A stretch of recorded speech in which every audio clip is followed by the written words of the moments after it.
Once again, we don't have a specific formula by Lauren Isley for saving ourselves. All he gives us is the reminder that we must be aware of what we're doing. And perhaps that's our reason, our best reason for being hopeful, that human beings are capable of being aware. They're capable of insight. That's the thing. That's the thing we can say about all human beings. We are capable of insight, and that means insight into our own behavior. And maybe that's the most hopeful thing.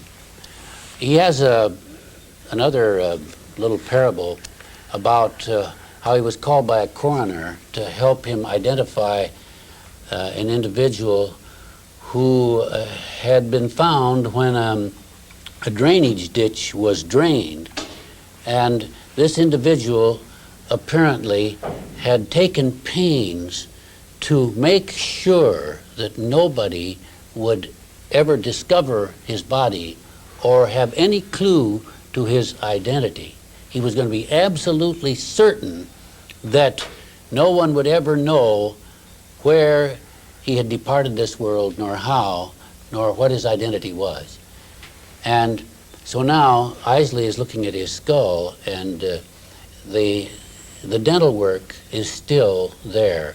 And we know, said Isley, we know this about this man, that he took care of himself, because this is very expensive dental work that we see in his mouth. And so the man thought that he was going to escape anonymously, but dental records do exist, and drainage ditches do get drained. And so here his skeletal remains were discovered. And then Isley adds this. He says, the best way to be resurrected is to be forgotten. That's a very cryptic line, and maybe that's a hopeful thing. The best way to be resurrected is to be forgotten. Isn't that what Jesus was saying when he said, whosoever shall lose his life, whosoever shall gain his life shall lose it, whosoever shall lose his life shall gain it? And for example, here's King Tut. He thought that he was encased within an adequate layer of stonework, but now all of a sudden his name is famous, it's in circulation.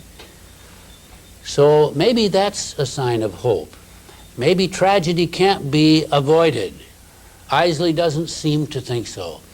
Harry Emerson Fosdick once used this phrase. He said, life is basically tragic.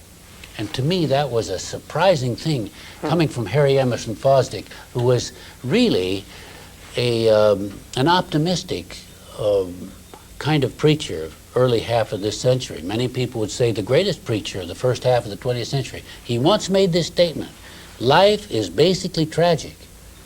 Isley would agree, life is basically tragic, but out of the tragedy bursts the meaning, and out of anonymity emerges identity.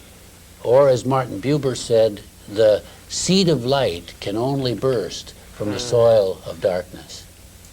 That's beautiful. So now we're at the end of the hour, dear friends. The book has been The Invisible Pyramid by Lauren Isley, and it is indeed a book which evokes from us the best of Lauren Isley. You have any concluding comments, Dr. Chen? Well, perhaps I just like to quote from his very last, at the end of the book. Let's have a good closing quote. Okay. In the ancient days when we were a simpler folk, when humankind wandered through briars and along windy precipices, it was thought well when encountering comets or fire drakes to pronounce the name of God with a clear voice. This act was performed once again by many millions when the wounded Apollo 13 swerved homeward, her desperate crew intent, if nothing else availed, upon leaving their ashes on the winds of earth. A love for earth, almost forgotten in man's roving mind, had momentarily reasserted its mastery, a love for the green meadows we have so long taken for granted and desecrated to our cost.